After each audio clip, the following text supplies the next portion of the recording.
Welcome to another episode of the Triple F podcast. I'm pleased to be joined with Derek Iwanaka, Vice President of Investor Relations at First Mining Finance. Welcome to the show, Derek. Thanks for having me, Jay. Derek, it's been a pretty crazy 2015, especially as it relates to commodities and the mining shares. Can you give the listeners a brief overview of your company and basically your thoughts on, all this turbulence that we've experienced so far in 2015? Okay, well, we're basically in about the fourth year of a pretty severe bear market. It's in my 13 years in the mining industry, this is certainly the worst that I've seen, but I have spoken with many veterans in the industry who've been here for 25 or 30 years, and they're saying that this is at least one of the worst, if not the worst, bear market for the commodity cycle that they've ever seen. The commodity prices aren't necessarily the worst, but the sentiment and the equity markets in general, they have been absolutely terrible for the last few years. And the ability for, especially for junior mining companies, to raise equity or raise financings in the equity market is almost impossible right now.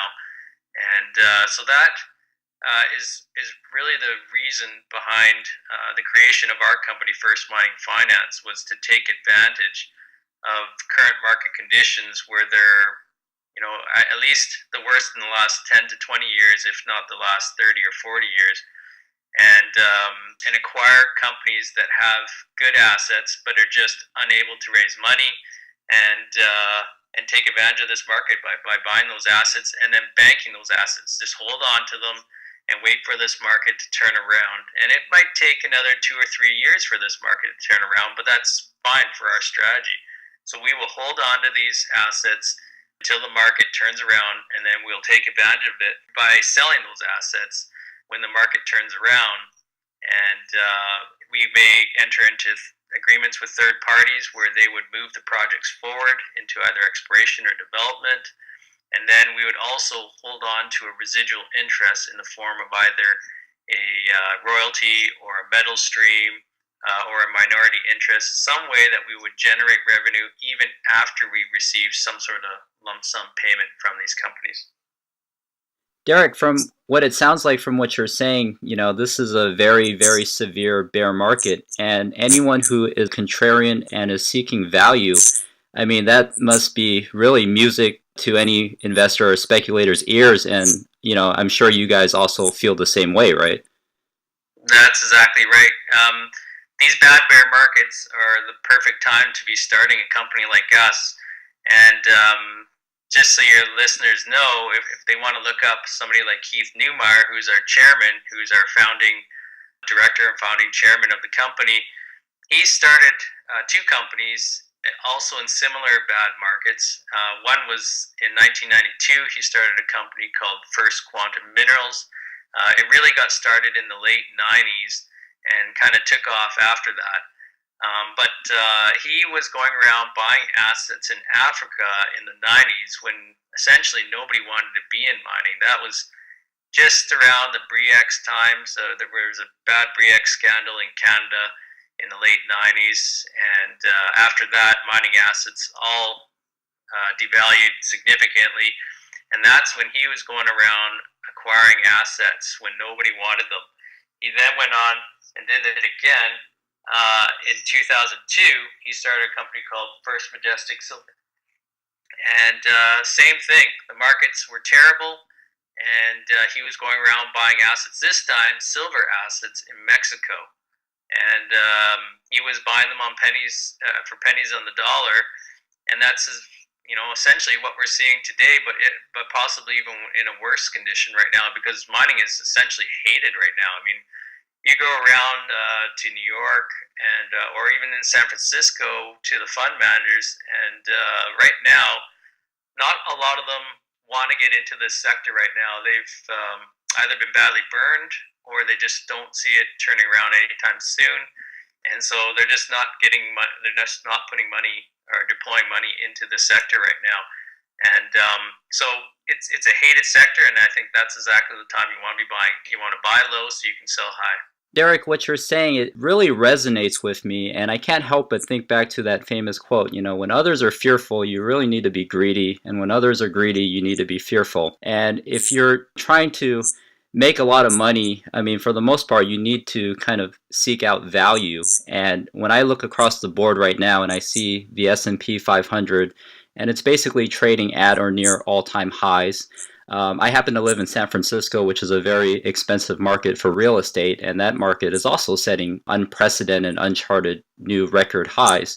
So when I look across all these different asset classes, I can't help but be fascinated with what I'm finding in the mining industry. For the most part, if you don't even have to do any deep diving, you start researching some of these companies. Many of them are trading for below book value. In a great number of cases, it's half of book value. There are companies that are trading for less than cash in the bank, so they have a negative enterprise value. I mean, this is the type of stuff that gets me really excited, and being this contrarian investor going against the grain, getting into assets at a time when really nobody else wanted to touch them.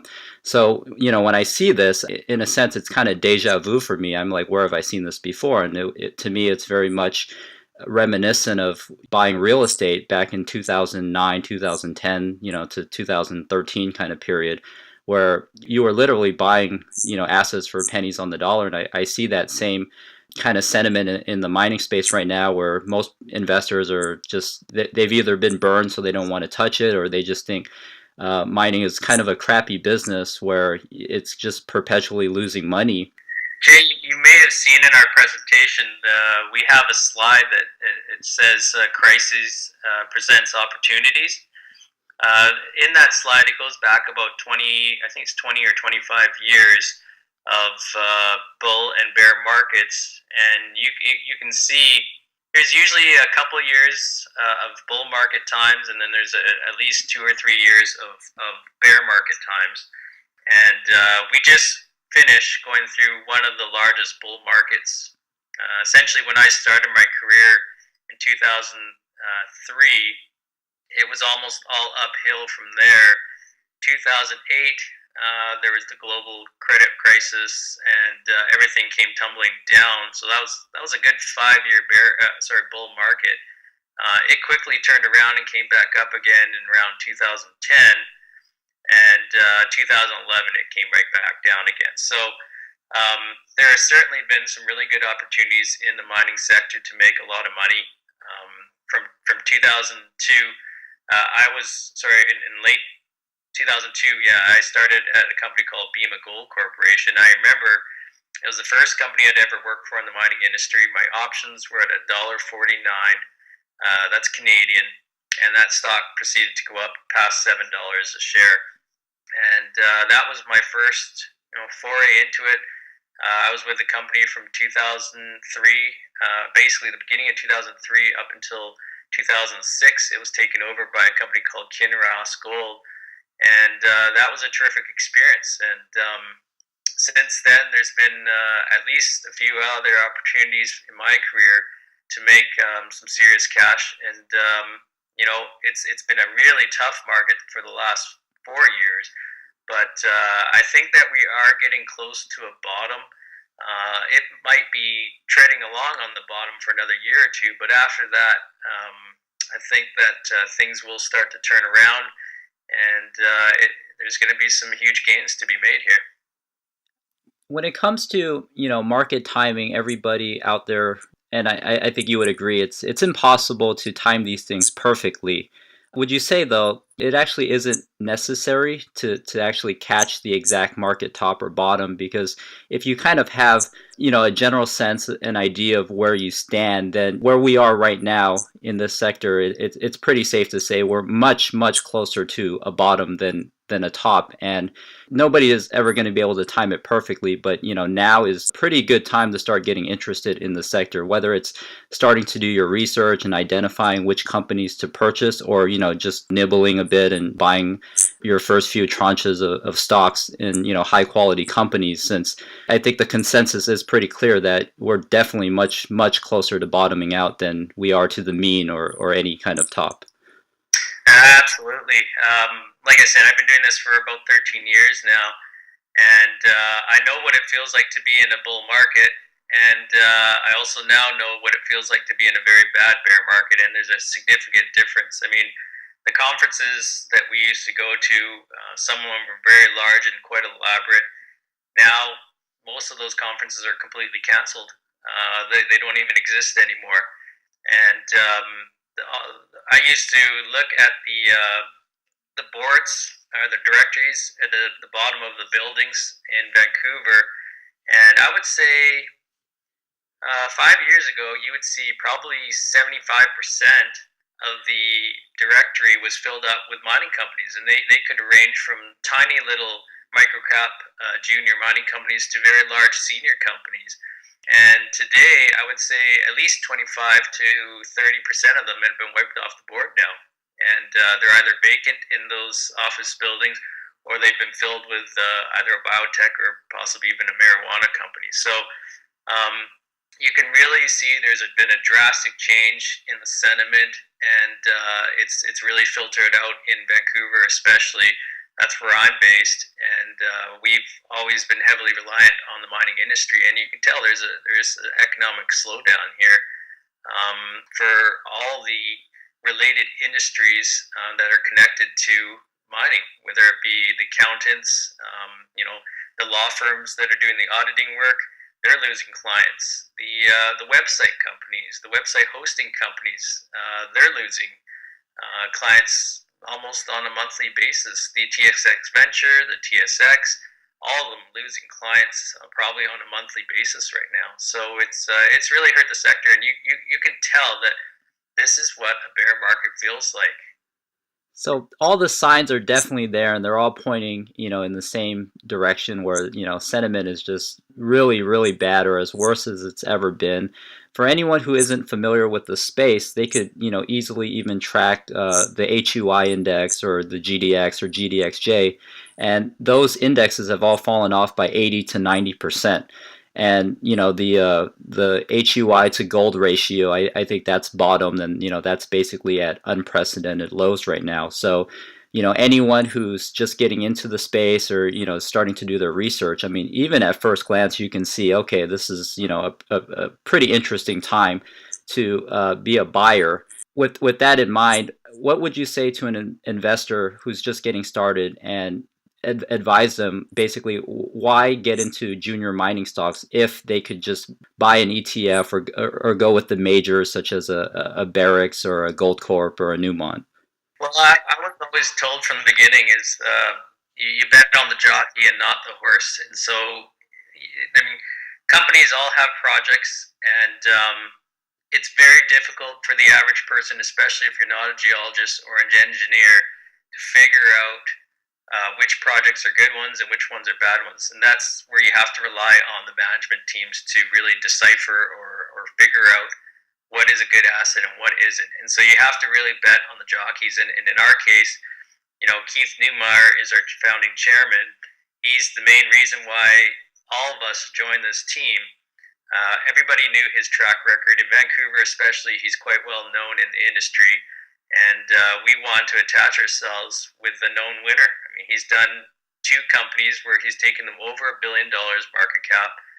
And if we can even replicate half of the success he's done in the past, I think we're all going to do quite well. So that was essentially what we looked at. Was we had to look at who has a track record of success, and you can look up First Quantum Minerals. Their symbol is FM on the TSX exchange, or you can look up First Majestic Silver. The symbol is AG on the New York Stock Exchange, and just take a look at the track record that he's had with both of those companies. In reference to just even First Majestic Silver, like you just mentioned, I mean, anyone can backtest data in the charts, and they could easily see at one point in time this was less than $1 stock, and at its peak it was over $30 per share. Those are astronomical gains, and if you're not familiar with the mining sector and these boom and bust periods, for the retail investor, I mean, that's almost very far-fetched to believe that these type of gains are possible. But would you say given the current circumstances that we face right now, it's very conceivable that somebody starting out, let's say with $100,000 portfolio of mining stocks, I mean, given the right market dynamics, I mean, you could easily multiply that, by threefold, fourfold, fivefold, even tenfold if, you pick the right companies, like you said, backed by the strong management teams that know what they are doing, have a track record of success and really just know how to build companies that create value for shareholders. Yeah, that's absolutely correct. In a recent interview with Keith Neumeyer, I did hear him say before that during this bear market right now that you guys are actually able to acquire gold ounces in the ground for as low as $8 to $9 an ounce, and in a normal market, these assets are selling closer to $80 to $90 or even $100 an ounce. Can you briefly touch on that and share with the listeners? Basically, you guys are literally buying up these high quality assets for pennies on the dollar. Mm-hmm. Yeah, it's actually it's not an easy business, even though we're at a bear market scenario. Some of these companies are still clinging on for life, and in the case of our first acquisition that we initiated in April, just after we listed on the TSX Venture, we went after a company called Coastal Gold. We found ourselves in a position of having to trump another offer that was already in the midst. So another company called Solidin Capital was actually or was already trying to take over Coastal Gold. We came in and trumped their bid, and we ended up taking the company, but also its main asset, which was the Hope Brook asset in Newfoundland. That is a high-grade deposit. It's a past historic mine. It's grading close to 5 grams a ton, and it had about 1 million ounces of gold. We ended up buying that project or that asset for about $11 million Canadian. I think right now the exchange is probably about $8 an ounce is what it would be US. So $8 an ounce for our first acquisition is what we had in that first transaction. We then immediately went after 2 other companies in a dual takeover. That in this case we went after a company called Gold Canyon and PC Gold, and we ended up closing that transaction just about a month ago now, and we ended up getting the spring pull asset from Gold Canyon. It had 5.5 million ounces of gold equivalent there. We ended up paying about $8 an ounce there, US. And then for PC Gold, they had an asset called Pickle Crow, which had about 1.3 million ounces of gold. We ended up our acquisition cost ended up being about $6 US an ounce. So we are buying these ounces at under $10 an ounce US. Normally, these would be trading at least $50 to upwards of $100 an ounce, and that's where we think we can make some serious gains. It is really buying these assets on the cheap and then eventually selling them, not even necessarily at the high, but at least in a normal market where you're making 5 times your money. It seems like you guys are getting phenomenal value for these type of purchases. And I know one of the criticisms that you routinely face is from critics who say, well, you guys are paying for these assets and these acquisitions by issuing more shares, so all you're doing is creating more dilution for your shareholders, and that's not really creating value. How would you counter that argument? Because with what you guys are doing and knowing where valuations were at the top of the market or of a bull cycle, but even if prices just reverted back to the mean, where would you say fair valuation is? Well, there's a couple of ways of working a model like ours. There's the private equity side where they basically raised, in some cases, $500 million to $1 billion of cash, and then they use their cash to acquire companies. In our case, we're using our shares to acquire these companies, and the reason why these companies like to take our shares is because, in most cases, they're already underwater significantly on their cost base, and so when we come along and offer them shares, they're more likely to actually take the shares than crystallize their losses by taking cash. So there's a benefit right there. But in terms of our shareholders, we don't want to dilute our shareholders into oblivion. But what we're doing is when we make our acquisitions, we are adding ounces per share. So, for example, we started with 0 ounces in the ground, and we had about 70 million shares outstanding. By the end of July, we closed our first acquisition. We had about 100 million shares outstanding, and we had 1 million ounces in the ground, which means we had 0.01 ounces of gold for every share. After we acquired Gold Canyon and PC Gold, that bumped up to 0.025 ounces of gold for every share.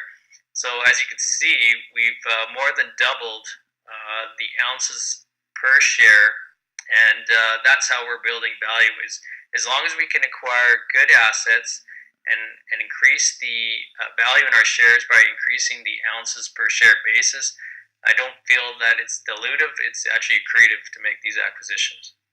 Correct me if I'm mistaken, but the way I kind of look at it is it's no different than a real estate investor or developer that's getting in at the bottom of a cycle, and perhaps they see this up and coming town and they see all this land that's available, and they're just buying up as much as they can because they know that sentiment will turn, and at some point that land is going to become a lot more valuable. And whether at that time you decide to rent out the apartments, or if you sell it to somebody else, I mean, you're gonna come out very far ahead because you are in fact buying at the absolute bottom of the cycle. The best way to create wealth is to to be aggressive at the bottom. No, that's absolutely right. And Keith likes to use the expression, it's back up the truck time, and that's exactly what we're doing. Is we're backing up the truck, we're loading up on as many good assets as we can.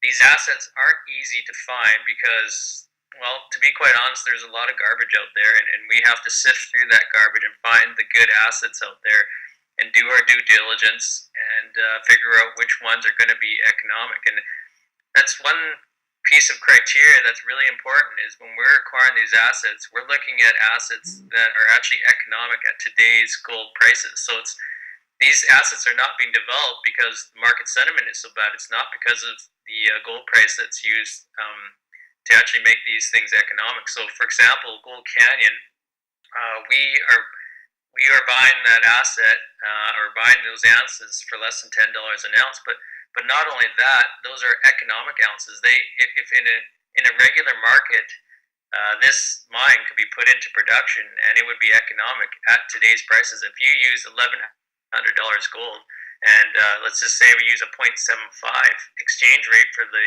Canadian dollar to US, this thing would be highly economic, and that's actually quite critical. We're not just buying ounces to be leveraged for when the markets are great. We're just buying assets that are actually economic at today's prices, just it's unable to move them forward with today's sentiment in the market. And that's actually a very enticing proposition for any speculator or investor out there, because you always hear this extreme end of the spectrum type of argument where some people say, oh, gold is a barbarous relic, and it's basically going to go to $500 or $200 an ounce because it has no place in modern society. Whereas on the other end of the spectrum, you have people that are kind of clamoring for $5,000 an ounce gold for whatever reason. But from what you just said, it really sounds like gold really doesn't have to outperform significantly for value to be created. I mean, you don't need $5,000 an ounce gold to succeed. I mean, if gold just gets back to, let's say, 1,400 or 1,500, you guys are going to do phenomenal. Is that right? No, that's absolutely right. I mean, these assets are economic at $1,100 gold. You can imagine how that increases the NPVs and the IRRs if you go to $1,400 gold or even $1,300 gold. That's the power of the leverage. As we were mentioning before, with the type of gains that are possible in a bull market, I mean, in fact, you could probably realize much of those gains without even needing a significant rally. You just need gold to kind of move the needle just slightly, and the assets that you have, that you guys are holding, they're going to be revalued at a much higher price, and that's going to unlock a ton of value. And like you mentioned earlier in the call, you think that the market is still 2 or 3 years out from recovering. So it's not like you guys are going to stop anytime soon. And, if you find more good deals, you're just going to keep going after them. Uh, that's correct. And if all goes well, we'll close the acquisition of Gold Rush Resources in about 2 weeks. Immediately after that, or very shortly after that, we'd like to pull the trigger on our next acquisition that we've already started doing. We've done the due diligence on it, and if all goes well, that we could have our next company acquisition within a month. Can you briefly discuss the Gold Rush acquisition? I noticed that company's assets are actually held in Burkina Faso, which is part of West Africa that a lot of investors are kind of hesitant to invest in. Yeah, that was actually, I guess, an unusual acquisition from afar. But the reason why we made that acquisition was essentially for financing. You mentioned earlier that this market is so bad that companies are trading for less than their cash value, and that's exactly the case for Gold Rush. They were trading at about $2.5 million market cap, and yet they had $3.5 million in the bank. And so we came along and realized that there is this opportunity of acquiring their cash. They did have a couple assets in Africa. We're not necessarily all that keen on going into Africa, but the cash was appealing to us because it was below the market cap was below its cash value, and so we did it as essentially a mini financing for ourselves. So we acquired them. They have $3.5 million in the bank. They also have an additional $1 million in receivables. So that means they're at $4.5 million. And if you can sell the assets themselves, then that's just gravy. So we're buying them for $4.4 million Canadian. They have over $4.5 million in net asset value, in addition to those permits in Africa. Our goal here is to acquire the cash and then sell off those assets. So we intend on selling those assets. So we don't intend on actually exploring or developing or doing anything with the assets themselves in Africa. It's pretty incredible and amazing the type of deals that you can find in this type of market environment. You said you're out looking for the cash. I mean, you can put together these very creative deals to accomplish that task, and I guess as gravy, you get some assets as well. That's just something that's pretty unheard of, I guess, in the normal market. That's true, and another benefit of doing something like this is, in a typical equity financing for a mining company, you would either have to pay some sort of underwriter a commission, and you'd also have to pay or give out warrants. And in our case, we don't have to issue any warrants. We don't have to issue any commission. There are legal fees that we have to pay, but we would have to pay legal fees if we were doing a typical equity financing anyways. So the way we look at it is this is actually the cheapest and almost the easiest way of doing a financing in today's market. Derek, does the company First Mining Finance have a preference as it pertains to gold, silver, or base metals such as copper, lead, zinc? Any preferences there? Well, at the moment, gold seems to present the most opportunities, especially in Canada, and that's why we've focused our last 3 acquisitions in Canada. We probably will continue on along that vein because the US dollar continues to increase in value versus the Canadian dollar, which means it's more attractive to operate in Canada. That means your costs are going lower, and yet your revenues are either increasing because your revenues are actually in US dollars since you're selling gold in US dollars, but your costs are in Canadian dollars, and thus your costs are going lower every time the exchange rate improves there. So we're probably going to continue to focus on assets in Canada, primarily in gold, because most of the gold assets are held with junior companies, at least the ones that we're looking at or looking for. The base metal assets are something we're also interested in, but there's not a lot of large projects that really are attractive to us, at least. that are held by junior companies. And so we've really been focusing on gold especially. But that's not to say we won't go after silver or copper or lead or zinc projects. The opportunities haven't presented themselves yet. Can you comment on the company's burn rate? Because I know one of the fears that a lot of investors have with getting into a junior mining stock is kind of the fear, oh, if the price of gold falls too much, then the company is going to go bankrupt, or they're not going to be able to pay their bills, and it's kind of a no-win situation. But a company like yours, to be clear, you guys aren't actually in production, so you don't have workers to pay and this maintenance and sustaining capital that a normal producer would have to deal with. We take our costs very seriously. So our biggest cost right now is really making these acquisitions. And so every time you make an acquisition, you have to pay legal fees. You have to pay the management teams of the companies we're taking over some sort of change of controls.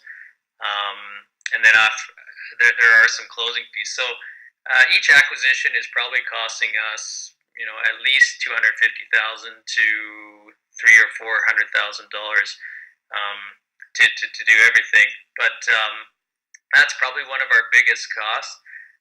But in the longer term, if this market takes a long time, you have to really look at the holding costs of these projects. And so that we've really taken that into consideration when we make our acquisitions. We're looking at projects that have had multi-millions of dollars spent on them, and thus they don't require additional money to be spent on them to keep them in good standing, or at least very little money to keep them in good standing. So in the case of Gold Canyon and PC Gold and Coastal Gold, each of those companies prior to us coming and taking them over had spent multi-millions of dollars on those projects, and thus the assessment costs are going to be very low for keeping them in good standing as we go forward here. So we've done our best to acquire assets that have low holding costs. Right now, probably our highest holding costs are actually in Mexico, but we're in the midst of actually cutting some of those claims down, and we've already monetized one of those, actually two of those assets in Mexico. And so that's probably what we're going to do. The Mexican assets are more grassroots, and so we might start to monetize more of those assets and also cut some of the claims to keep our holding costs down. And then we're going to continue to look for more acquisitions that have low holding costs as well. So that will extend the longevity of our cash if we can continue to cut down the costs and really mitigate additional costs by looking at assets that have low holding costs. Derek, what's your outlook for 2016? 2016 is probably going to be more of the same. I don't expect the gold market's going to rally significantly, at least not in the short term. And so we will try to continue taking advantage of the situation by acquiring more good assets. We also are probably going to look at acquiring other companies that have cash as well, just because this market could take a couple or 2 or 3 more years to turn around, and we want to make sure that we do have the longevity to continue on. But also, we may need some cash in order to go hostile on some companies. We have actually reached out to some companies. The management teams there are entrenched. They don't want to leave. And so we may have to go hostile on those companies if they don't want to be acquired friendly. If listeners want to learn more about First Mining Finance and what you guys are doing, what's the best way they can do so? I would say the internet is a great source for information. Our website, www.firstminingfinance.com, has a lot of information. But I would also recommend them that they just call or email me. And do you want me to leave my number? Or? Sure, if you could.